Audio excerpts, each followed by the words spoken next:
बोला और तो मेरे यहाँ पास सुर्ग में जाकर मैं जूंदी सुर्ग में पहुंचा दी मेरे बेटा ने इसे बेटे सबका पैदा हुआ आकर दौड़ा मेरा डबक डबक जी कराया करता दूर जागदा पढ़ने और मैं दो दो तीन तीन मिनट फोन कराया कर दी। सारे दर्शकों ने प्रियंका कोहाड़ की राम राम। और भाई आज पहुंच रहे हैं आर्य सीनियर सेकेंडरी स्कूल हैबतपुर में। और पहले भी आपने बहुत सारी हमारी वीडियो देखी होगी स्कूल की कि छोटा सा स्कूल है और छोटे से गांव में, लेकिन बड़े बड़े अधिकारी बन के इस स्कूल में तो निकले हैं। क्योंकि आपने बड़ी बड़ी बिल्डिंग देखी होगी स्कूल की, बहुत सारी सुविधा देखी होगी, लेकिन एक बात का आग्रह है कि ऊंची दुकान और फीके पकवान। लेकिन एक छोटे से गांव में छोटा सा स्कूल और शिक्षा संस्कार या फिर शिक्षा जो भी है, मतलब बच्चा में श्रुते जड़ा पे काम कराया जा है।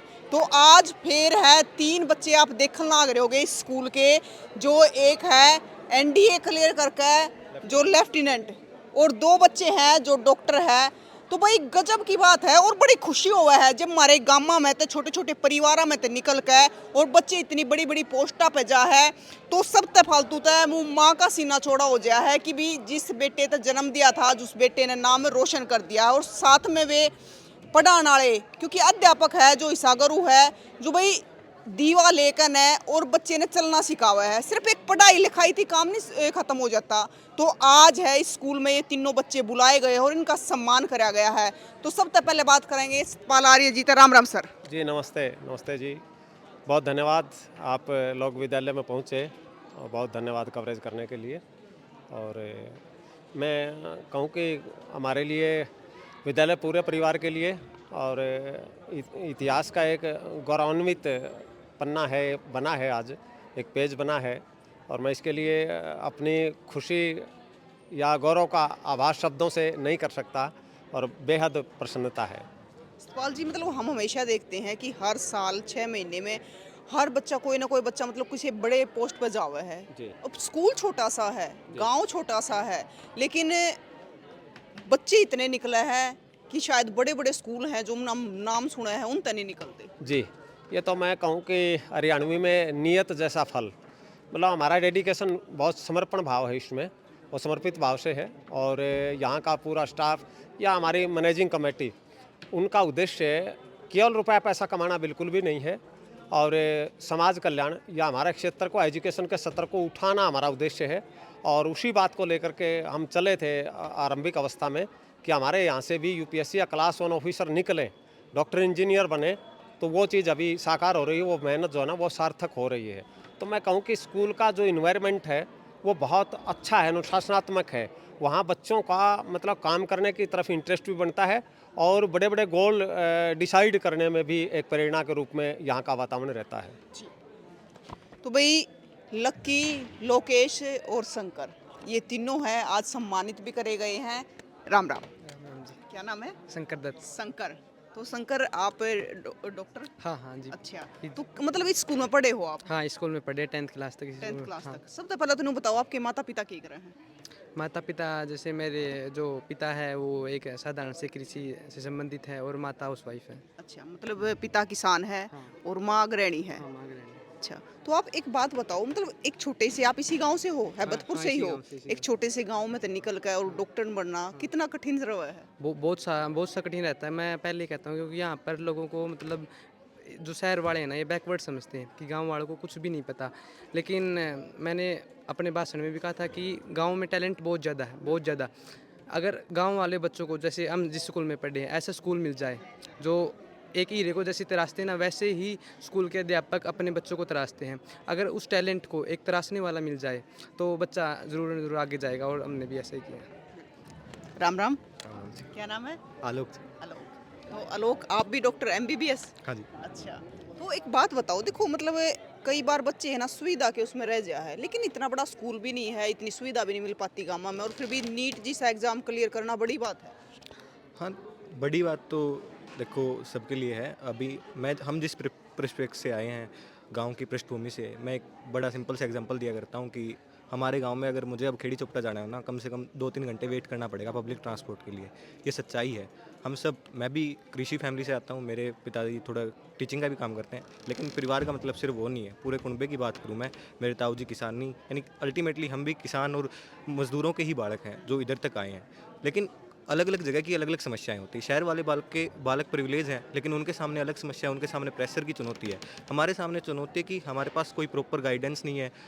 तो इस मामले में मेरा सहयोग मोबाइल ने भी दिया, और आसपास के जो लोग थे, मेरे परिवार वाले, उन सभी ने उसमें सपोर्ट किया। तो मैं, यदि कोई ग्रामीण परिवेश से ऊपर उठना चाहता है, तो मैं बताना चाहूँगा कि आज के ज़माने में आप सोशल मीडिया टेक्नोलॉजी का इस्तेमाल करके आप किसी भी चीज़ के बारे में जानना चाहें तो जान सकते हैं, और आप उसका इस्तेमाल करके बहुत आगे जा सकते हैं। तो इसलिए लोकेश एक बात बताओ, देखो जब भी कोई इमारत हम बनाते हैं तो अगर नींव मजबूत नहीं होगी ना तो शायद ऊपर इमारत भी नहीं टिक पाएगी। ये बात तो बिल्कुल ही सच है कि अगर बरगद का पेड़ चाहे विशालकाय हो, लेकिन टिका तो अपनी जड़ों के ही बलबूते पे है। और उन जड़ों को किस टाइम पर किसी उसी शिक्षक ने 10वीं क्लास में पहली से 10वीं तक यदि अच्छा मैन्योर मिला हो, अच्छा खाद मिला हो, अच्छा मिनरल न्यूट्रिएंट्स वाटर मिला हो, तभी जाके बरगद एक विशालकाय पेड़ बन पाया। मैं भी उस भाषण में भी बोल रहा था कि एक कास्केड फिनोमेना है। यदि पहली क्लास में यदि किसी ने मुझे अच्छे से नहीं सिखाया होता 2+2 4 कैसे होते हैं, तो आज शायद उस मुकाम पर पहुंचना इम्पॉसिबल सा था। तो हर एक चीज़ की अपनी एक इम्पोर्टेंस है। तो शुरुआत से बेसिक से स्टेप करके तभी बड़ी सीढ़ियाँ बनती हैं। देखो आप सबकी उम्र के बच्चे ना बहुत सारे ऐसे होते हैं पढ़ाई छोड़कर ना नशे की तरफ चले जाते हैं, तो उन बच्चों को क्या संदेश देना चाहोगे? खूब सिंपल सी बात है कि एक चीज़ होती है इंटेंस प्लेजर, मतलब अभी आप कोई चीज़ कर रहे हो, उससे खुशी मिल रही है, वो आपके अंदर, सभी को पता है कि डोपामाइन नाम का एक हार्मोन रिलीज होता है दिमाग के अंदर, उसके कारण इंटेंस प्लेजर मिलती है। मैं रील स्क्रॉल कर रहा हूँ, मैं कोई नशा कर रहा हूँ, तो उसके कारण वो सिंपल सी इंटेंस प्लेजर मिलता है। और हमारे समाज के अंदर क्या चीज़ बना दिया कि उस चीज़ को कूल बना दिया कि ये करेगा तो बड़ा ही आदमी है, क्योंकि हमें उस चीज़ को सिनेमा ने, या सिनेमा का दुख दूँ या मैं समाज को दूँ, कि इस चीज़ को इतना बड़ा विजुअलाइज कर दिया कि यार ये तो को एक नंबर का छोरा हुआ है सिगरेट पिए, तो वो चीज़ गलत है। यदि हम उस रूट स्टेप से इसका इनिशिएटिव लेना स्टार्ट करेंगे, नहीं नहीं भाई तू ओके ही गुट मारे तो भी खराब है, अपने पूर्वज पिया करते अच्छी बात थी, कोई नहीं, उस टाइम पे उनके अलग चैलेंजेस हो गए, क्या आज की परिप्रेक्ष्य में उसको पीना सही है या गलत है? यदि उस चीज़ के ऊपर विचार करेंगे और उस चीज़ को कूलनेस ने हटा करके गलत की तरफ प्रमोट किया जाएगा, तो इस चीज़ का सोल्यूशन संभव है। भाई देखो लोकेश ने एक बात बढ़िया कही, कोई जरूरी थोड़ी ना कि जो हमारे बाप दादा के टाइम तक चली आ रही तो वो सारी चीजें, तो उसमें अगर गलती है तो छोड़ दो, उसने कुछ अच्छी चीजें पकड़ो। और आज लोकेश की माँ और बड़ी माँ दोनों साथ में है, और भाई न्यू क्या आकर है कि जब कोई बालक बिगड़ जा तो न्यू कहेंगे माँ ने बिगाड़ दिया, लाड प्यार ने खो दिया।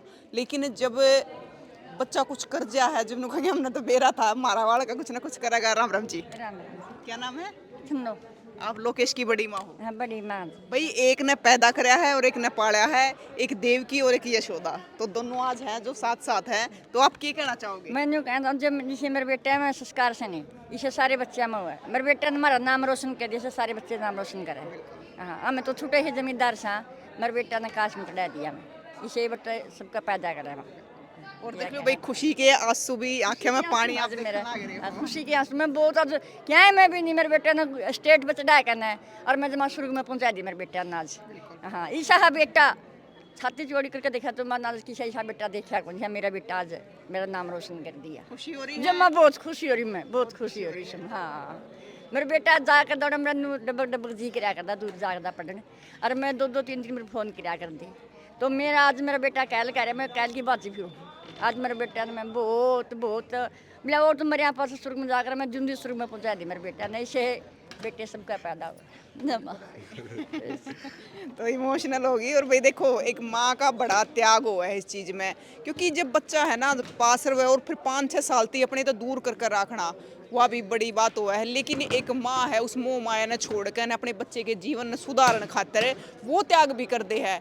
लेकिन आज इतने दिनों बाद शायद लोकेश दिखा है तो आंखें में पानी आ गया है। राम राम जी। राम मैडम, तो नमस्ते आप मैम। लोकेश की माँ हो? हाँ मैम। तो भाई इस माँ ने जन्म दिया है और उस माँ ने पाला है। तो आप क्या कहना चाहोगे? मैम मेरे लिए तो सारे बच्चे अजीज हैं, जो इस विद्यालय के अंदर जितने बच्चे पढ़ते हैं, मैं तो उन सब की माँ हूँ।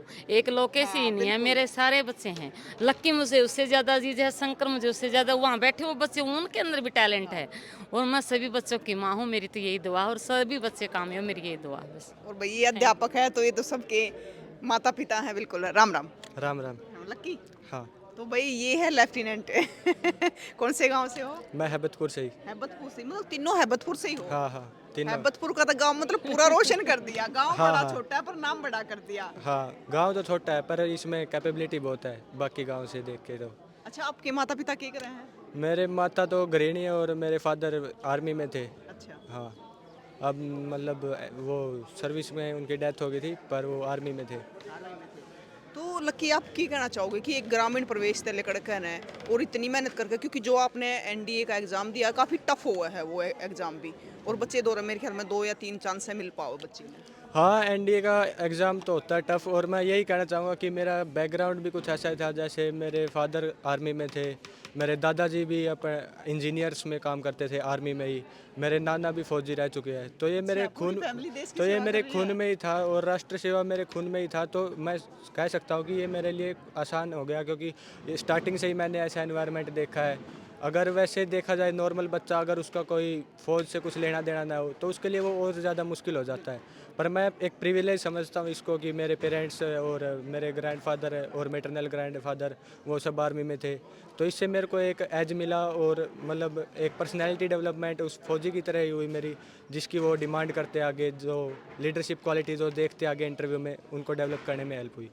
तो लकी आज के युवाओं को क्या कहना चाहोगे अपनी तरफ से, क्योंकि बच्चों में है ना आर्मी का जुनून बहुत है। बच्चों में आर्मी का जुनून तो है, पर वो फेक वाला है। वो फिल्म देखेंगे, वो देखता है कि हाँ एक कमांडो है, उसके हाथ में बंदूक है, उसने ऐसे ऐसे करके मार दिया। पर रियलिटी में ये बहुत ही अलग होता है। अगर आपके कान के पास से गोली जाती है ना, आपको 1 घंटे तक समझ में नहीं आता कि हुआ क्या है। तो मैं यही कहूँगा कि आप ये फेक मोटिवेशन को दूर रखें, और अगर आप में सच में जज्बा है तो अपने देश के लिए आए नौकरी कर। फौज आपको बहुत ज़्यादा अवसर देगी, सिर्फ नौकरी के लिए नहीं, आपको एक एडवेंचरस लाइफ वो देगी। आप देख सकते हैं कई ज़्यादा फौजी अपने देश को रिप्रेजेंट करते हैं आगे जाके पॉलिटिक्स वगैरह में भी, या फिर अपने माउंट एवरेस्ट वगैरह चढ़ते, या फिर अपने देश को अलग विदेशों में रिप्रेजेंट करते हैं। जैसे हम देख सकते हैं कि अब वो ग्रुप कैप्टन शुक्ला जी गए थे, अपने स्पेस में गए थे पहले आदमी। विंग कमांडर राकेश शर्मा गए थे पहले आदमी, वो सब फौज में ही है। कर्नल राज्यवर्धन सिंह राठौड़ है जिन्होंने ओलंपिक में मेडल लेके आए। तो फौज आपको देश की सेवा के साथ साथ अलग अलग स्किल्स में रिप्रेजेंट करने का मौका देती है। तो यस, फौज में आओ तो आपको बहुत ही बड़ा स्कोप है आपका, और खुशी से आओ फौज में। अच्छा लकी, एक बात बताओ, जैसे फौजिया की अगर बात करें, हम किसी फौजी ने देखा है तो मतलब अनुशासन सबसे पहले आवा है, तो वो अनुशासन कड़े ताना शुरू हुआ। अनुशासन वो है कि बच्चा जन्म होते ही तो अनुशासन हो नहीं जाता, उसमें सभी बच्चे शरारती होते हैं। मैं भी बचपन में बहुत शरारती था, मैं कैंट एरिया में रहता था। मैं ऐसे ही मतलब कभी किसी मतलब कोई बैठा है, उनको पत्थर फेंक आया, धूल फेंक आया, पर मेरे पापा फौज में थे, तो तभी उन्होंने मेरे को हाँ ना वो देखा कि हाँ इसने गलत किया है, वो सीधा टायर पे लटका देते थे। तो हाँ उसी से वो बैकग्राउंड ही ऐसा हो गया। तो फिर हाँ तब से मैं डिसिप्लिन अपने पेरेंट्स से, फिर स्कूल में भी डिसिप्लिन इधर बहुत सीखा है, सब टीचर्स वगैरह से, संस्कार डिसिप्लिन सब कुछ, मतलब बेस इधर से ही तैयार हुआ है। और वो इंटरव्यू में भी यही देखते हैं, कई क्वालिटी ऐसी होती है जो आपके बचपन में ही 8-9 क्लास तक ही वो तैयार हो जाती है, जो दिल की क्वालिटी होती है। वो तुम पूरी लाइफ या तुम चाहे 10 साल की ट्रेनिंग कर लो, तुम चेंज नहीं कर सकते। और अगर जो पढ़ाई वाला दिमाग वाला हिस्सा है वो तुम अपनी पूरी ज़िंदगी वो डेवलप कर सकते हो, पर जो दिल वाला हिस्सा है ना, वो आप अपने बचपन में ही आपके इन्वायरमेंट के अनुसार वो हो जाता है, ढल जाता है। तो इसमें मेरे पेरेंट्स का और अपने इस विद्यालय का बहुत बड़ा हाथ है। अच्छा, अब एक बात और बताओ तीनों के तीनों कि आज आपके स्कूल में आपका सम्मान कराया गया, स्वागत कराया, तो कितनी खुशी हो रही है तीनों ने। मतलब खुशी तो बहुत होती है, क्योंकि अब 2-3 साल पहले हम भी इधर ही बच्चों में बैठते थे कि देखते थे हाँ प्रोग्राम हो रहे हैं, कब हमारा मौका आएगा। तो आज बहुत खुशी हो रही है। एक किसी सपन के साकार होने जैसा ही है। मैं जब पढ़ाई किया करता था, तैयारी किया करता था एग्ज़ाम की, तो इस चीज़ को बड़ा मैनिफेस्ट बोलते हैं जिसको आजकल, विजुलाइज किया करता था कि मैं कभी जाऊंगा और बच्चों को मोटिवेट करूंगा, अपने स्ट्रगल्स के बारे में बताऊंगा, और आज वो सपन साकार होता दिख रहा है, तो बड़ी खुशी हो रही है। शंकर, देखो, जब मैं 8th 9th 10th में पढ़ता था तो जो हमारे सीनियर्स हैं वे कामयाब होकर यहाँ आते थे और स्कूल प्रोग्राम करवाता था, तो एक जुनून सा दिल में उमड़ता था कि हम भी ऐसा कुछ करेंगे, कि हम किसी से कम नहीं है। तो मैं स्पेशल थैंक स्कूल को देना चाहूँगा। अगर वो समय समय पर हमारे सीनियर्स को नहीं बुलाते कि आओ तुम अपने बच्चों को मतलब अपने भाई बहनों को मोटिवेट करो, तो शायद वो जुनून हमारे अंदर नहीं पैदा होता। वही उसी जुनून के बदौलत हम ऐसा नीट जैसा टफ एग्ज़ाम क्वालिफाई कर पाए। तो special thank to old school members. बिल्कुल। और आज इन 3 बच्चों ने देख कर पता नहीं कितने और बच्चे निकलेंगे कि शायद हमने भी इसी प्रकार तय अपने स्कूल में सम्मान प्राप्त करना है और स्टेज पर खड़े होकर बोलना है। तो भाई स्कूल छोटा सा है लेकिन प्रतिभा बड़ी बड़ी बड़ी है। तो आप क्या कहोगे जरूर बताइए, और तस्वीरें ज़्यादा से ज़्यादा शेयर करियो कि सिर्फ स्कूल में तो ही बच्चे ना निकला है, इनने सुनकर न बाहर तभी बच्चे निकला है, कुछ ना कुछ सीखा है। तो फिर मिलेंगे, जय हिंद।